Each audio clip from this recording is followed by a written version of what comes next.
प्रस्तुत है कार्यक्रम post box number 111। Post box number 111।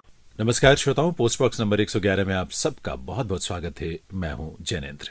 Post box number 111 आप जानते हैं कि माननीय प्रधानमंत्री महोदय के मन की बात के विभिन्न बिंदुओं को विस्तार से चर्चा करने का एक मंच है, एक कार्यक्रम है। और पिछले मन की बात में प्रधानमंत्री महोदय ने वैदिक के गणित के बारे में जो चर्चाएं की वो बहुत ही प्रेरक थी। दरअसल ये ऐसी चीजें हैं जो हम सबको जानना तो चाहिए, पर किन्हीं कारणों से शायद हम तक ये बातें पहुंची नहीं। हम में से अधिकांश लोग इस तरह की समृद्ध विरासत को उससे वंचित रह गए, उसके बारे में जानते नहीं, उसके बारे में उनका कोई ज्ञान नहीं है। प्रधानमंत्री महोदय ने जब ये बात हमारे सामने रखी मन की बात के माध्यम से, तो निश्चित रूप से अपने विरासत के इस महत्वपूर्ण हिस्से को जानने की उत्कंठा तो हुई ही। इसीलिए आज के इस कार्यक्रम में हम वैदिक गणित को लेकर ही चर्चा करेंगे और वो चर्चाएं हम कई अतिथियों से करने की कोशिश करेंगे। लेकिन पहले वैदिक गणित है क्या और इसका महत्व क्या है, इसकी उपयोगिता क्या है? प्रधानमंत्री महोदय ने स्वयं जो मन की बात में बोला था, आइए पहले वो अंश सुनते हैं और फिर आपको हम ले चलेंगे अपने दो अतिथियों के पास, जिनसे हम जानना चाहेंगे कि देश में या विदेश में ये वैदिक गणित किस रूप में इसका प्रचार हो रहा है, इसका प्रसार हो रहा है, या किस तरह से आज के युग में ये उपयोगी साबित हो रहा है। मेरे प्यारे देशवासियों, आपने देखा होगा कि कुछ दिन पहले मैंने अपने युवा दोस्तों से, स्टूडेंट से परीक्षा पर चर्चा की थी। इस चर्चा के दौरान कुछ स्टूडेंट से कहा कि उन्हें एग्जाम में गणित से डर लगता है। इसी तरह की बात कई विद्यार्थियों ने मुझे अपने संदेश में भी भेजी थी। उस समय ही मैंने ये तय किया था कि गणित, मैथमेटिक्स पर मैं इस बार के मन की बात में जरूर चर्चा करूंगा। साथियों, गणित तो ऐसा विषय है जिसे लेकर हम भारतीयों को सबसे ज्यादा सहज होना चाहिए। आखिर गणित को लेकर पूरी दुनिया के लिए सबसे ज्यादा शोध और योगदान भारत के लोगों ने ही तो दिया है। शून्य यानी जीरो की खोज और उसके महत्व के बारे में आपने खूब सुना भी होगा। अक्सर आप ये भी सुनते होंगे कि अगर जीरो की खोज न होती तो शायद हम दुनिया की इतनी वैज्ञानिक प्रगति भी न देख पाते। कैलकुलस से लेकर कंप्यूटर्स तक ये सारे वैज्ञानिक आविष्कार जीरो पर ही तो आधारित हैं। गणित के सहारे वैज्ञानिक समझ के इतने विस्तार की कल्पना हमारे ऋषियों ने हमेशा से की है। हमने अगर शून्य का आविष्कार किया तो साथ ही अनंत यानी इन्फिनिट को भी एक्सप्रेस किया है।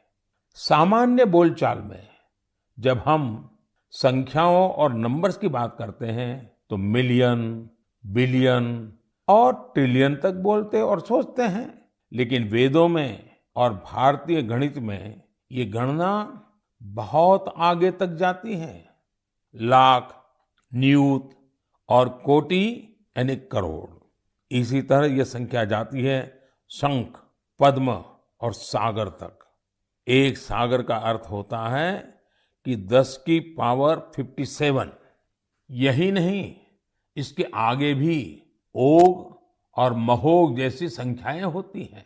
एक महोघ होता है 10 की पावर 62 के बराबर, यानी एक के आगे 62 शून्य, 62 जीरो। हम इतनी बड़ी संख्या की कल्पना भी दिमाग में करते हैं तो मुश्किल होती है, लेकिन भारतीय गणित में इनका प्रयोग हजारों सालों से होता आ रहा है।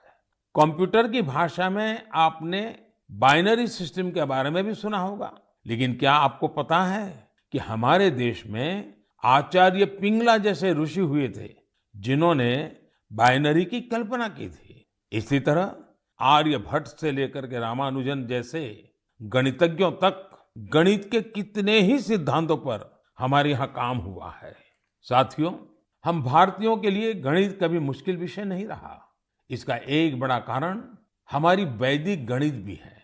आधुनिक काल में वैदिक गणित का श्रेय जाता है श्री भारती कृष्ण तीर्थ जी महाराज को। उन्होंने कैलकुलेशन के प्राचीन तरीकों को रिवाइव किया और उसे वैदिक गणित नाम दिया। वैदिक गणित की सबसे खास बात यह थी कि इसके जरिए आप कठिन से कठिन गणनाएं पलक झपकते ही मन में ही कर सकते हैं। माननीय प्रधानमंत्री महोदय ने अपने मन की बात में जब वैदिक गणित की चर्चा की, उसी चर्चा के संबंध में उन्होंने कोलकाता के गौरव टेकरीवाल से बातचीत भी की थी। गौरव टेकरीवाल वैदिक मैथ्स फोरम इंडिया के संस्थापक भी हैं और उसके डायरेक्टर भी हैं।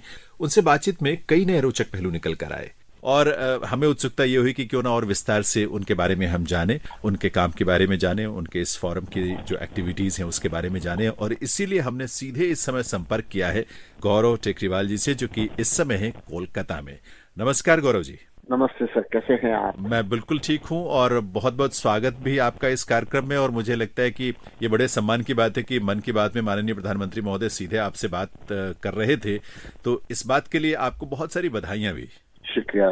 मैं honourable prime minister sir Shri Narendra Modi ji का मैं आभार व्यक्त करना चाहता हूं कि उन्होंने मुझे चुना और मेरी ऑर्गेनाइजेशन जो है वैदिक मैथ्स फोरम इंडिया को चुना और सबके सामने लाया। तो मैं उनका बहुत बहुत धन्यवाद और बहुत बहुत आभार व्यक्त करना चाहता हूँ। एक ये जानने की उत्सुकता गौरव जी जरूर है, क्योंकि बहुत सारी बातें प्रधानमंत्री जी ने आपके साथ की थी, लेकिन युवाओं में किस तरह का रिस्पांस है जो आपके फोरम के माध्यम से आप कोचिंग भी देते हैं, उसकी प्रशिक्षण भी देते हैं इस परंपरा में, वैदिक मैथ में, तो किस तरह का रुझान है बच्चों में? बच्चों में देखिए, गणित का डर बहुत ही ज्यादा है। वो अच्छा। गणित पे ध्यान नहीं देते हैं और गणित में उनको बहुत भय भी लगता है और उनका कॉन्फिडेंस भी डाउन होता है। और गणित से सिर्फ उन बच्चे ही नहीं, उनके माता पिता, टीचर्स, पूरा जो सोसाइटी है, हर घर में गणित एक डर बैठ गया है। तो इसको दूर करने के लिए हमारी धरोहर है वैदिक गणित। तो वैदिक गणित विश्व की सबसे तेज गणित की पद्धति है, जो कि भारत की धरोहर है, भारत का एक गिफ्ट है, एक गिफ्ट है टू द वर्ल्ड, जैसे कि योग और आयुर्वेद। बिल्कुल वैसे ही है वैदिक गणित सर। तो एक चीज मुझे थोड़ी उत्सुकता और चिंता भी होती है कि जब ये इतनी महत्वपूर्ण चीज है, हमारी इतनी बड़ी विरासत है, हेरिटेज है हमारी, आखिर हमने इससे दूरी क्यों बना ली या क्यों बन गई दूरी? देखिए सर, क्या हुआ कि काफी साल, 200 साल हम पर शासन किया गया जी। और हमारी जो संस्कृति है, हमारी जो धरोहर है, वो हमसे छीन लिया गया। तो वी वर रॉब्ड। हमें खुद अपने कल्चर के प्रति हम जागरूक नहीं रहते हैं आजकल। हम शर्ट पैंट ज्यादा पहनना पसंद करते हैं। हाँ। और आप देखोगे कि न्यूयॉर्क में सबसे ज्यादा योगा स्टूडियोज है और मुंबई और दिल्ली में शायद नहीं। तो हम लोग इतने साल हम पे शासन किया गया और हम अपनी धरोहर भूल गए जी। तो भारती कृष्ण जी, तीर्थ जी महाराज हमारे सारे गणित को अपनी गहरी तपस्या के बाद उन्होंने संजोटा और वैदिक गणित पुस्तक की रचना की। और उस पुस्तक में उन्होंने 16 सूत्र दिए सर, एंड उस 16 सूत्र में वैदिक गणित का जिक्र है, जिससे कि आप गणित को बहुत ही तेज और सरल भाव से कर सकते हैं सर। लेकिन जो एक सामान्य गणित है, जिसकी पढ़ाई हम करते रहे हैं या स्कूलों में करते हैं, और वैदिक मैथमेटिक्स या वैदिक गणित है, इन दोनों में मौलिक अंतर क्या है? एक, चूंकि आप इसका प्रशिक्षण भी देते हैं, पढ़ाते भी हैं, इसके बारे में आपने बहुत सारी जानकारियां इकट्ठी की हैं, इसका आप प्रचार प्रसार भी करते हैं, तो इस सवाल का क्या जवाब हो सकता है? ये सबसे पहले वैदिक गणित मौखिक है। अच्छा। इसको आप मेंटली कर सकते हैं। कोई भी सवाल हो, छोटा या बड़ा, ये वैदिक गणित द्वारा प्रैक्टिस से ये मेंटली हो जाता है। दूसरी डिफरेंस ये है कि वैदिक मैथ्स बहुत ही विजुअल टेक्निक्स है। जैसे कि एक सूत्र मैं बताता हूँ, वर्टिकली एंड क्रॉसवाइज में ऊर्ध्व तिर्यक सूत्र है। तो आप वर्टिकल और क्रॉसवाइज अगर आप समझते हैं तो मैथ्स में मल्टीप्लिकेशन में वो आप अप्लाई करके सॉल्व कर सकते हैं। तो बहुत ही विजुअल है और बहुत ही शॉर्ट है, सिंपल वे में बच्चों को समझ में आ जाता है। और एक और मैं रोचक बात बताना चाहता हूँ कि वैदिक गणित से आप कैलकुलेशन लेफ्ट टू राइट भी कर सकते हैं, जो कि ब्रेन का नॉर्मल फंक्शनिंग होता है। इन टर्म्स ऑफ हम लोग पढ़ते कैसे हैं सर? देखिए, लेफ्ट टू राइट पढ़ते हैं जी। हम लोग लिखते भी हैं लेफ्ट टू राइट, बिल्कुल। पर गणित जब करते हैं तो हम लोग राइट टू लेफ्ट करते हैं। कोई भी गणना का सम हो गया, हम लोग राइट टू लेफ्ट करते हैं। हाँ, बिल्कुल सही कह रहे हैं आप। तो वैदिक गणित आप लेफ्ट टू राइट भी कर सकते हैं और मौखिक आपको उत्तर मिलता है सर। ये बेसिक एक डिफरेंस है वैदिक गणित में और हमारे जो नॉर्मल इंग्लिश सिस्टम चल रहा है उसमें सर। तो आपने भी इसका अभ्यास या इसके बारे में बहुत सारे ट्रेनिंग हासिल किया होगा मुझे लगता है, या स्वतः आपने पढ़ाई की इसकी, या स्वतः सीखा आपने इसको? मुझे आज 22 साल हो गए हैं वैदिक गणित पढ़ाते हुए और सिखाते हुए। तो जब मैं उस समय कॉलेज में था और मेरी माता जी ने मुझे एक पुस्तक दी थी जो तीर्थ जी की थी, वैदिक गणित, उस पुस्तक से मैंने सीखा। क्योंकि उस समय इंटरनेट इतना नहीं था इंडिया में, खास करके 1999-2000 की बात कर रहा हूँ मैं जी। तो उस समय इंटरनेट इतनी नहीं थी, सेंटर्स इतने नहीं थे, टीचर्स इतने नहीं थे ऑफ वैदिक मैथ्स। तो मैं फिर बुक पढ़ा, मुझे काफी इंटरेस्टिंग लगा, मुझे काफी प्रेरणा मिली और मैं फिर चला गया गोवर्धन मठ पुरी, कलकत्ता के पास उड़ीसा प्रांत में पुरी है, जी। जहाँ पर गोवर्धन मठ स्थित है जी, तो जहाँ भगवान जगन्नाथ का मंदिर भी है, बहुत ही प्रसिद्ध। एकदम एकदम।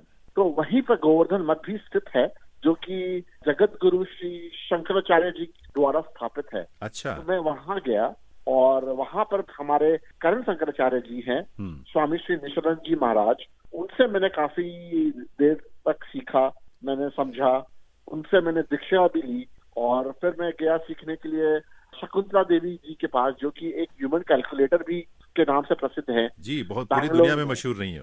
मैं उनसे सीखा, उनसे काफी कुछ मुझे प्रेरणा मिली, क्योंकि वो इंडिया की जो गणित की पद्धति है वो विश्व में फैलाकर सबको इंडिया की ओर आकर्षित करती थी। तो शकुंतला जी जिस चीज के लिए बहुत ही प्रसिद्ध हुई गौरव जी, उनकी कैलकुलेशंस पलक झपकते वो बड़ी से बड़ी कैलकुलेशन कर सकती थी, उनकी याददाश्त बड़ी कमाल की थी, बहुत बेहतरीन थी। तो क्या ये सब वो वैदिक मैथमेटिक्स का सहारा लेकर ही कर पाती थी? जी बिल्कुल बिल्कुल, वो वैदिक गणित का सहारा लेकर कर पाती थी।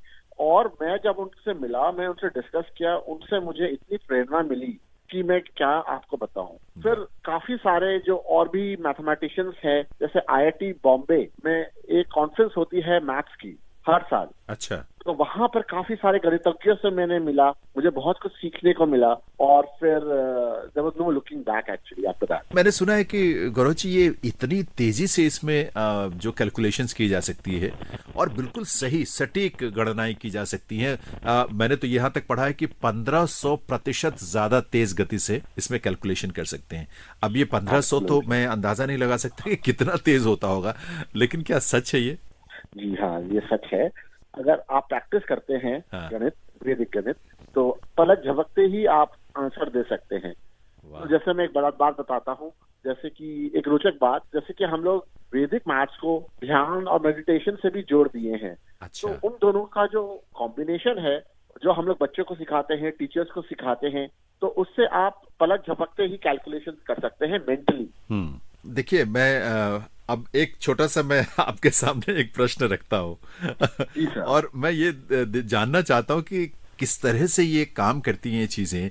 मान लीजिए एक मैं गणना आपके सामने रखता हूँ कि 928 को 9 to 8, ओके, इसको अगर हम 7 to 4 724 से गुणा करें तो क्या अंक मिलेगा? एक सेकंड सर, तो इसका उत्तर हो जाएगा, आपका उत्तर हो जाएगा 671,872। क्या बात है, क्या बात है। मतलब इतना तो हम अगर लिख के कोशिश करें तो भी ज्यादा समय लग जाएगा इसकी गणना में, इसके गुणा करने में। इसके फॉर्मूले जो होते हैं, सूत्र हैं, गणित तो इतना विशाल सब्जेक्ट है गौरव जी, लेकिन इसको मेरा ख्याल है सूत्रों में उसको समाहित करके उसको इस तरह से स्वामी जी ने उसको प्रस्तुत किया, बल्कि कि वो आसान हो गई चीजें उसको। तो उन सूत्रों की समझ, क्योंकि गणित से ज्यादा गणित के सूत्रों की समझ को लेकर मुझे लगता है उसमें स्वामी जी ने काम किया है, जो सूत्रबद्ध किया उसे, उसके बारे में बताएं। जो उन्होंने पुस्तक लिखी उसके बारे में थोड़ी जानकारी हमें दें। स्वामी जी ने 1911 से लेकर 1918 तक बहुत ही तपस्या की, बहुत ही डीप मेडिटेशन जिसको कहते हैं वो की। वो एक संत की तरह रह रहे थे और वो रूट्स और फ्रूट्स खाते थे। तो वो पूरे अपनी जो 9 वर्ष की ये जो तप थी, ये पूरे ही वेदांत की स्टडी पे उन्होंने डीप किया और मेडिटेशन की और स्पिरिचुअल अटेनमेंट्स भी की। तो उस पुस्तक में जो वैदिक गणित है, वैदिक मैथमेटिक्स, उसमें उन्होंने 16 सूत्र दिए और जिससे कि सारे मैथमेटिक्स सॉल्व हो सकती थी। वो जो बुक थी वो इतनी पॉपुलर थी कि जो तीर्थ जी उस बुक के लिए यूएस गए थे 1958 में। He went to the US and promoted Vedic maths in colleges in US, जैसे यूनिवर्सिटी ऑफ कैलिफोर्निया हो गया, सैन डिएगो कॉलेज, वेदांत सोसाइटी हॉलीवुड और काफी अलग अलग यूनिवर्सिटीज में गए थे और इसको प्रचलित किया। उस बुक में उन्होंने बीजगणित, क्वाड्रेटिक्स और काफी गहरे टॉपिक्स पे उन्होंने अपना विचार रखे, उनके सरल बनाने की टेक्निक रखी ताकि वो समझ सके। तो that is what his contribution is. ये उनका काफी ही ओरिजिनल कंट्रीब्यूशन जिसको कहते हैं 16 सूत्र वो थे गणित के माध्यम से। वे not only was he a good mathematician but उनको संस्कृत, इंग्लिश, हिस्ट्री, फिलोसफी और साइंस की भी बहुत ही गहरी नॉलेज थी। He was a living saint, he was a god, at least for me. So मैंने जब उनके बारे में पढ़ा और मुझे काफी प्रेरणा मिली, तो there was no looking back after that sir. श्रोताओं, कार्यक्रम आप सुन रहे हैं पोस्ट बॉक्स नंबर 111 और आज इस कार्यक्रम में गौरव टेकरीवाल जिसे हम बातचीत कर रहे हैं, जो कि इस समय कोलकाता में है। और दरअसल वो कोलकाता में, जैसे कि हमने पहले भी आपको बताया कि वैदिक मैथ्स फोरम इंडिया एक संस्था है जिसका संचालन वो करते हैं। गौरव जी, आप कहते हैं कि आप 24 घंटे वैदिक मैथमेटिक्स पढ़ाते हैं। अब ये 24 घंटे कोई कैसे पढ़ा सकता है? मतलब 24/7 जो इसका मतलब आप उपलब्ध होते हैं लोगों के लिए? मैं बताता हूँ सर। तो हमारी संस्था जो वैदिक मैथ्स फोरम इंडिया है, उसमें अभी हमारे पास करीबन 100 से ज्यादा कुछ टीचर्स है। अच्छा। तो टीचर्स क्या करते हैं कि 8-8 घंटे के बैचेस में बच्चों को पढ़ाते हैं। जैसे कि सुबह में आप देख लीजिए, अगर भारत को देखें तो सुबह में न्यूजीलैंड और ऑस्ट्रेलिया में पढ़ाई होती है। अगर दिन के समय देखें तो मिडिल ईस्ट और इंडिया में होती है, और रात को यूके और यूएस में होती है। तो इस तरह से हम लोग वैदिक गणित का प्रचार करते हैं, बच्चों को घर घर में पढ़ाते हैं ऑनलाइन इंटरनेट के द्वारा। और हमारे पास बहुत सारे वैदिक गणित के वीडियोस भी है जो हम बच्चों को देते हैं, और worksheets, books, resources, study material. हमने टेक्नोलॉजी का भी यूज करके हमने कुछ एप्स भी बनाए हैं जो बच्चों को रोचक लगता है।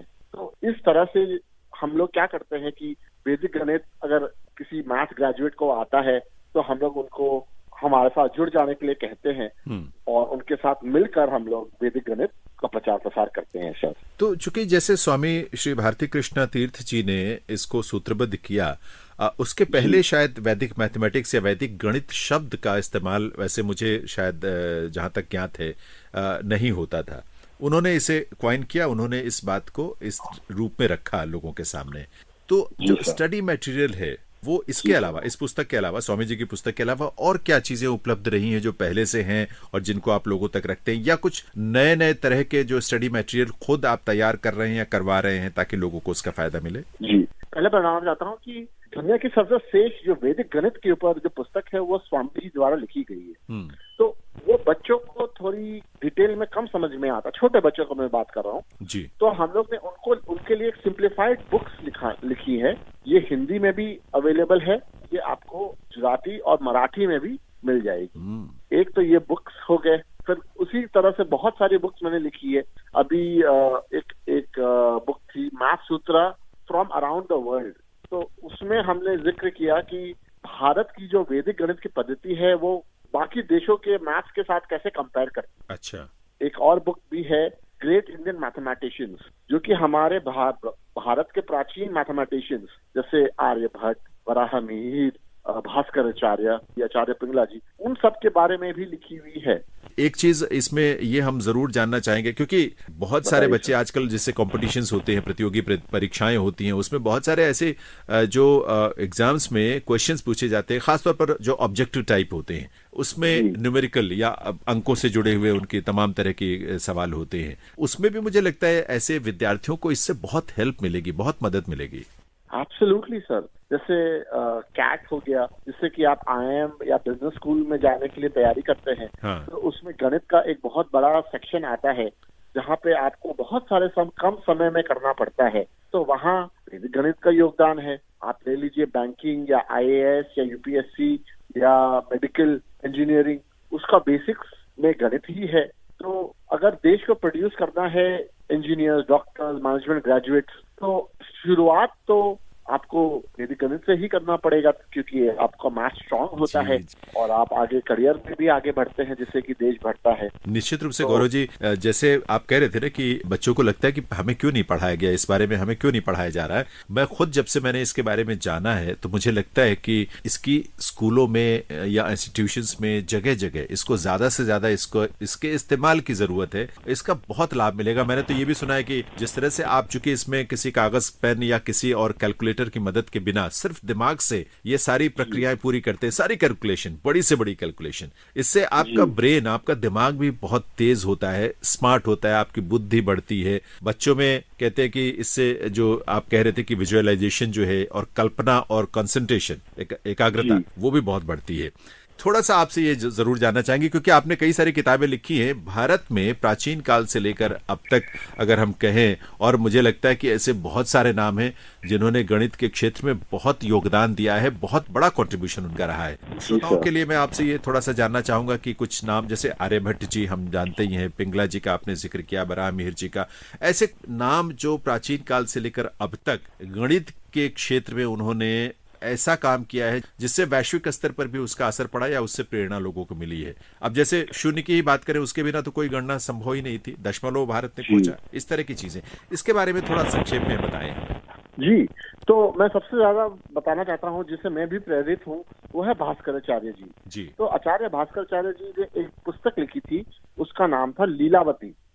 लीलावती में जैसे आप अभी सम्स करते हैं, तो वो काफी एल्जेब्रिक सम्स करते हैं, तो वो एक कहानी के माध्यम से आप पढ़ते हैं, तो उसकी जो योगदान है, जो देन है, वो लीलावती से है। अच्छा। तो फॉर एग्जाम्पल मैं एक छोटा सा बात बताना चाहता हूँ। जैसे लीलावती जो है, अगर आपको पता करना है 1/3 x प्लस, मैं एक इंग्लिश में पहले बोल रहा हूँ, फिर उसकी कहानी बताऊंगा कि 1/3 x प्लस 1/5 x प्लस अब बाकी सब चीज को कैसे सॉल्व करना है, तो वो लीलावती में काफी रोचक ढंग से समझाया गया है। अच्छा। तो आपको बोला जाएगा कि जैसे एक माला है, तो माला मनके होते हैं, कुछ बीड्स गिर गए हैं यहाँ पे, कुछ वहां गिरे, टोटल कितने बीड्स मिले। अच्छा। तो इस तरह से काफी रोचक सवाल हमें लीलावती से प्राप्त होता है। अरे वाह। ये भास्कराचार्य जी कब हुए थे?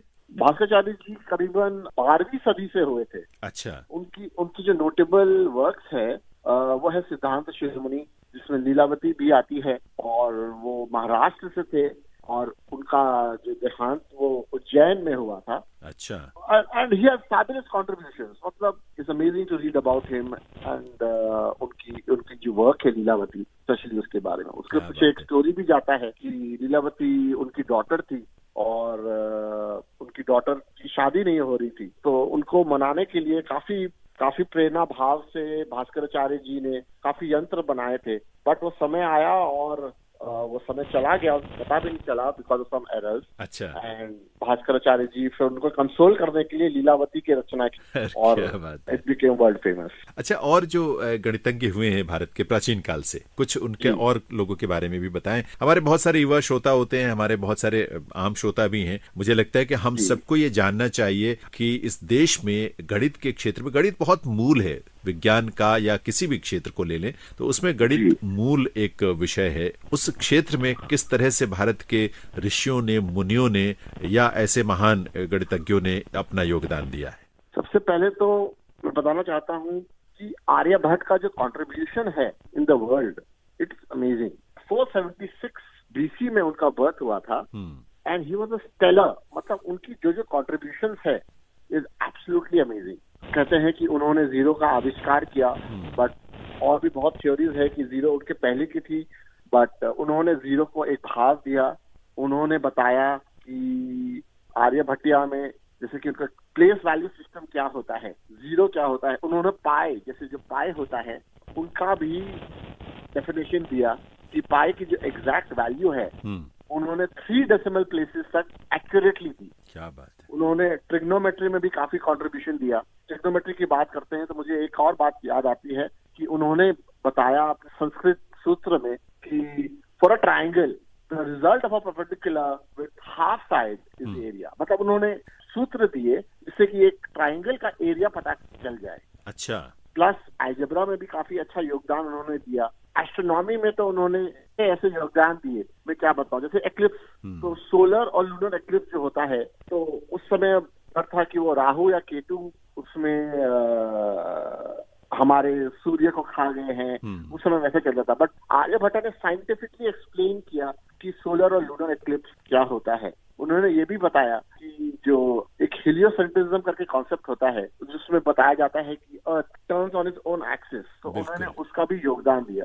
मैं ये भी कहना चाहता हूँ, भारत में जो आपका पाइथागोरस थ्योरम जो वर्ल्ड वाइड फेमस है, उसका जिक्र सबसे पहले बोधायन ने दिया था शुल्ब सूत्र में। लोग कहते हैं कि कैलकुलस की योगदान न्यूटन ने की थी, बट अगर आप भारत में देखें, केरला स्कूल ऑफ मैथमेटिक्स में देखें, तो माधवा करके एक गणितज्ञ हुए थे जी। उन्होंने सबसे पहला उनका योगदान था 600 साल पहले, before Newton and other scientist. तो भारत का गणित में सबसे बड़ा योगदान है, सबसे रोचक योगदान है, और it is I mean we are the best in maths. मुझे लगता है कि कहीं ना कहीं अगर जो चीजें पश्चिम ने बाद में 18वीं या 19वीं शताब्दी में बहुत सारी चीजें जो सामने वो अपनी ढंग से उसके लेकर आए, जिसको कहते हैं कि उन्होंने इसकी खोज की या उन्होंने ये सूत्र दिया, उसके कहीं ना कहीं जो बीज रूप में या उसका जो आविष्कार है या उसका निर्माण है या उसकी जो परिकल्पना है, वो हजारों साल पहले भारत के ऋषि मुनि कर चुके थे, ऐसे ऐसे गणितज्ञ कर चुके थे। Absolutely, absolutely. और जैसे आचार्य पिंगला जी की बात करता हूँ, जिन्होंने बाइनरी नंबर्स में काफी कंट्रीब्यूशन दिया है जी, तो वो टेक्नोलॉजी को आगे बढ़ाता है। बाइनरी नंबर सब जानते हैं कि उससे कंप्यूटर्स का basic and foundation is through binary numbers. उनका जो योगदान है, इट इज अमेजिंग। और बराह मिहिर जी का भी नाम इस क्षेत्र में हम लेते हैं बड़े श्रद्धा भाव से। जी, मैं बस बराह मिहिर जी के बारे में बताना चाहता था कि उन्होंने जो अपनी पुस्तक लिखी थी पंच सिद्धांतिका और बृहद गणिता, उन्होंने मैजिक गणित को रोचक बनाने के लिए जैसे कॉन्सेप्ट है मैजिक स्क्वायर्स, उस पर भी काफी काम किया है। और एस्ट्रोनॉमी उनका कॉन्ट्रीब्यूशन है, जैसे कॉम्बिनेटोरिक्स में कहते हैं मैजिक स्क्वायर्स, उसमें भी काफी उनका योगदान है सर। और ये जो परंपरा है गौरव जी, जिस तरह से रामानुजन जी तक ये चलती आई है, और भारत इतना उसने दुनिया भर को दिया है। दुनिया में तमाम जो चाहे वो खगोलीय गणनाएं हों या उसकी तमाम आविष्कार हों या विज्ञान के क्षेत्र में भी जो तमाम आविष्कार हैं, उसका कहीं ना कहीं जो बीज रूप है वो इन खोजों में और इन गणनाओं में मिलता है जो भारत के ऋषि मुनियों ने दिया, हमारे गणितज्ञों ने दिया है। जी सर, एब्सोल्युटली। और ये खत्म नहीं हुआ है अभी सर। आप देखिए जो अभी मॉडर्न डे मैथमेटिशियंस हैं, जिन्होंने अभी फील्ड्स मेडल भी जीता है, जैसे मंजुल भार्गव। अच्छा। तो वो प्रिंसटन यूनिवर्सिटी में पढ़ाते हैं और उन्हें जो जैसे नोबेल प्राइज होता है पीस के लिए, लिटरेचर के लिए, उन्हें मैथमेटिक्स का नोबेल प्राइज जो कहते हैं फील्ड्स मेडल, वो भी उनको दिया गया है फॉर हिज कॉन्ट्रीब्यूशंस। प्राचीन भारत में एक विरासत के रूप में हमारे ऋषियों मुनियों ने या ऐसे महान गणितज्ञों ने, खगोलविदों ने हमारे लिए छोड़ा था। बीच में एक लंबा समय ऐसा रहा है जो शायद शिक्षा की पद्धति जो हमने अपनाई, वो जो 200 सालों का आपने जिक्र किया, या शायद उसके भी पहले से ये परंपराएं कहीं ना कहीं उसको बैकग्राउंड में भेजा गया जानबूझकर, क्योंकि ये भारत इन्हीं की वजह से जाना जाता था। भारत अगर दुनिया का गुरु कहा जाता था तो अपने ज्ञान की वजह से कहा जाता था, और वो ज्ञान की परंपरा यही है जिसको लेकर आपने ये सारे जिक्र किए, जिनका उल्लेख किया। गौरव जी, बहुत रोचक बातें आपसे सुनने को मिली हैं, बहुत ही महत्वपूर्ण बातें भी हैं। मुझे लगता है कि आप जिस तरह काम कर रहे हैं, आपकी इतनी बड़ी टीम है, पूरे देश में ही नहीं विदेशों तक में लोग जुड़े हुए हैं आपके साथ, सीख रहे हैं, आपसे बात कर रहे हैं, आपसे जानना चाह रहे हैं या आपके साथ जुड़ना चाह रहे हैं। ये सिलसिला निश्चित रूप से आगे बढ़ता जाएगा। तो इस बातचीत को हम यहीं विराम देते हैं। आपके लिए गौरव जी बहुत बहुत शुभकामनाएं और बहुत सारी बधाई इस बात के लिए जो आप अब तक आपने हासिल किया है, और शुभकामनाएं भविष्य के लिए कि भविष्य में आप जो कुछ करेंगे वो उद्देश्य आपका जरूर पूरा हो, वो लक्ष्य आपका जरूर हासिल हो। शुक्रिया सर, मैं आपका आभार व्यक्त करता हूँ कि आपने मुझे आज अपने श्रोताओं के सामने चुना। And thank you so much for all the blessings, आपकी आशीर्वाद के लिए and for your support, sir.